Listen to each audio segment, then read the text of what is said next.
Salut, c'est Loïc, je suis ravi de te retrouver aujourd'hui pour cette nouvelle vidéo. Dans cette nouvelle vidéo, on va parler de comment devenir riche avec l'immobilier. On va voir tout ça en détail, mais avant toute chose, je te balance l'intro.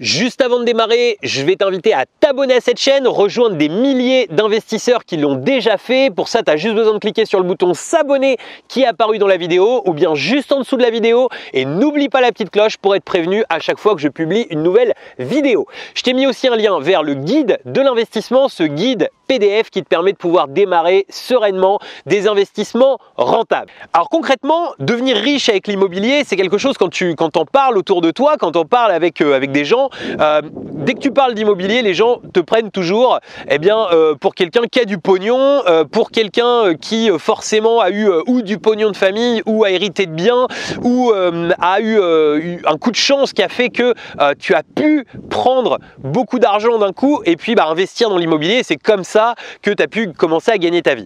Sauf que ça, c'est des croyances et les croyances, c'est une connerie. Pourquoi? Parce que c'est mieux en fait que la majorité des gens croient ce genre de choses puisque ça en laisse plus pour les autres. Mais en réalité, l'immobilier, c'est bien différent. Et en fait, la question, elle est comment devenir riche avec l'immobilier. Mais moi, je vais rajouter un petit mot derrière auquel on va répondre dans cette vidéo, c'est comment devenir riche avec l'immobilier en partant de zéro, puisque c'est tout à fait faisable. Donc si tu suis déjà un petit peu mes vidéos, tu sais, je pense que ce que je vais expliquer dans cette, il y aura des informations importantes, mais la base qu'on va voir tout de suite, tu la connais déjà. Alors le problème avec l'immobilier, c'est que dès tout petit, la plupart du temps, si tu es comme moi, issu d'une famille d'ouvriers ou d'une famille de gens qui sont pas du tout dans le domaine, que ce soit du business, de l'immobilier, etc., on t'a mis des croyances dans ta tête et puis c'est des croyances que ces gens ont aussi en tête. C'est-à-dire que l'immobilier, c'est réservé aux riches. L'immobilier, c'est quelque chose, il faut du pognon à la base pour pouvoir gagner de l'argent avec l'immobilier. Et finalement, souvent, les gens ont un schéma établi. C'est-à-dire que si tu gagnes 1500, 2000 euros ou 2500 euros par mois, en fait, il faut que tu commences par t'acheter une résidence principale.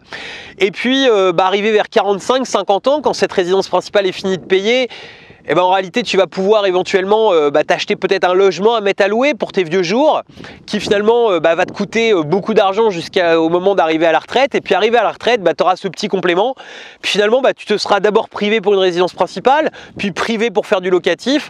Et puis en fait, au moment où tu vas pouvoir profiter de ton argent, au moment où tu vas être en retraite, en réalité, si tu as la chance d'avoir une retraite, en réalité, en fait, tes revenus vont à nouveau diminuer parce que l'État va avoir décidé de diminuer ses revenus. Tu vas avoir le petit complément avec l'IMO, mais au final, tu n'auras jamais vraiment complètement profité de tout ça. L'investissement immobilier, c'est totalement une autre philosophie. Il faut aujourd'hui t'ouvrir l'esprit. Je pense que si tu regardes cette vidéo, c'est que tu as envie de t'ouvrir l'esprit. Et c'est ce qu'on va essayer de faire à travers cette vidéo. Il y a quelqu'un qui est super, c'était le premier livre que j'ai lu de développement personnel, c'est Père riche, Père pauvre de Robert Kiyosaki. Ce mec-là, il est énorme parce que il sait t'ouvrir le cerveau sur ce genre de choses pour te montrer juste que les choses se font différemment, que les choses peuvent fonctionner différemment que ce qu'on t'a inculqué. Et avec l'immobilier, c'est totalement pareil. C'est-à-dire que l'immobilier, on dit souvent qu'il faut de l'argent pour investir dans l'immobilier et beaucoup de gens se privent pour investir dans l'immobilier. Mais si tu investis dans l'immobilier de cette manière-là, en réalité, tu profiteras jamais et tu pourras jamais multiplier ton nombre de biens. Il y a une question qu'il y a peu de temps on m'a posée, on m'a dit comment on fait pour avoir 1 million d'euros avec l'immobilier, comment on fait pour avoir 1 million d'euros de biens. En fait, c'est simple, c'est t'achètes, 5 apparts à 200 000 euros ou 20 apparts à 50 000 ou 10 à 100 000. Dit comme ça, tu vas me prendre un peu pour un dingue et puis tu vas te dire mais oui, c'est idiot, ça paraît logique, mais concrètement, comment on fait pour acheter 10 apparts à 100 000 euros?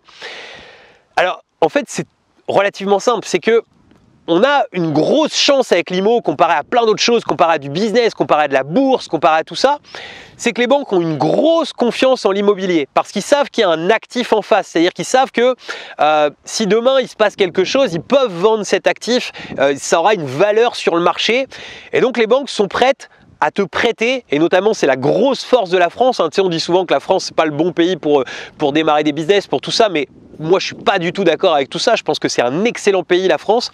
Et ce qui se passe, c'est que en France, on peut emprunter en fait à 110%. C'est-à-dire que tu n'as même pas besoin de mettre 1 euro dans un projet immobilier pour que la banque te le finance. Donc, partant de ce principe, on va avoir une base, mais c'est simple, c'est de se dire j'achète à 110%, la banque me donne l'ensemble de l'argent pour pouvoir financer le bien, les travaux, les frais, etc. Et puis tout simplement, je trouve quelqu'un qui est prêt à louer ce bien plus cher que l'ensemble de ce coût, c'est-à-dire du coût de crédit et puis de l'ensemble des charges, de la fiscalité, etc. qui vont autour. Ça peut paraître tout bête, mais en fait, c'est comme si demain tu montais une entreprise. Les gens avec l'immobilier me font toujours un petit peu bloquer, c'est que tu vas monter une entreprise, tu ne vas pas devoir aller travailler pour cette entreprise que tu as montée et puis remettre chaque mois de l'argent pour pouvoir compléter le bilan de cette entreprise pour pas qu'elle fasse faillite.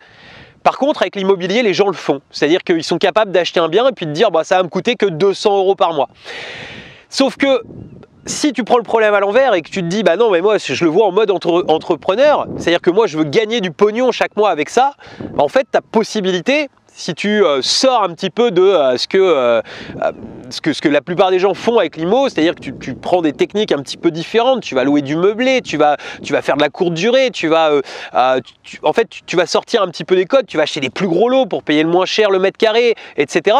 Tu vas sortir des codes de ce que monsieur et madame tout le monde font, et tu vas te rendre compte qu'en fait, il y a possibilité de faire de la marge sur l'immobilier, tout en ayant fait du crédit total auprès de la banque. Et c'est comme ça qu'on gagne de l'argent avec l'immobilier, c'est comme ça qu'on s'enrichit avec l'immobilier, c'est que quelqu'un d'autre va payer ton crédit, quelqu'un d'autre va rembourser pour toi à la banque le prêt, c'est-à-dire la personne que tu as mis dans ce bien. Une fois que tu as compris ce principe, une fois que tu as réussi à ouvrir suffisamment ton esprit pour te dire oui c'est possible, et là tout s'ouvre à toi. Et là il y a moyen de gagner réellement de l'argent et de s'enrichir vraiment avec l'immobilier. Puisqu'on va utiliser donc ce qu'on appelle l'effet de levier.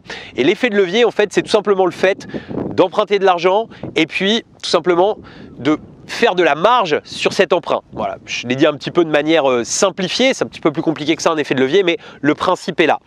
J'achète un bien et c'est mon locataire qui rembourse mon crédit. À partir de là, une fois que tu as montré à la banque que tu sais le faire sur un bien, tu peux le faire sur 2 biens, sur 3 biens, sur 10 biens, sur 20 biens, ça pose pas réellement de soucis.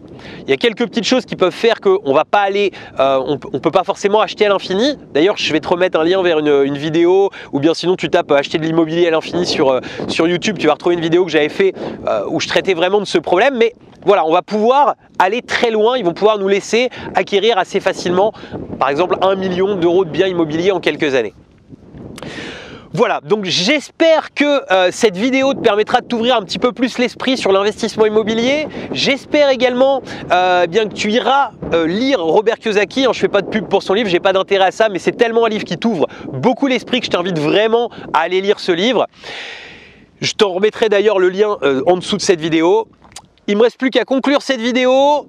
Je vais te mettre dans l'écran de fin un bonus comme tu es resté jusqu'à la fin qui est les 5 piliers de la location courte durée, c'est-à-dire comment faire une cash machine d'une location courte durée. Je te mets un lien pour t'abonner à cette chaîne et revoir des tonnes de vidéos autour de l'investissement locatif et de tout ce qu'on peut faire puisque ça ne se limite pas qu'à la location, l'investissement immobilier.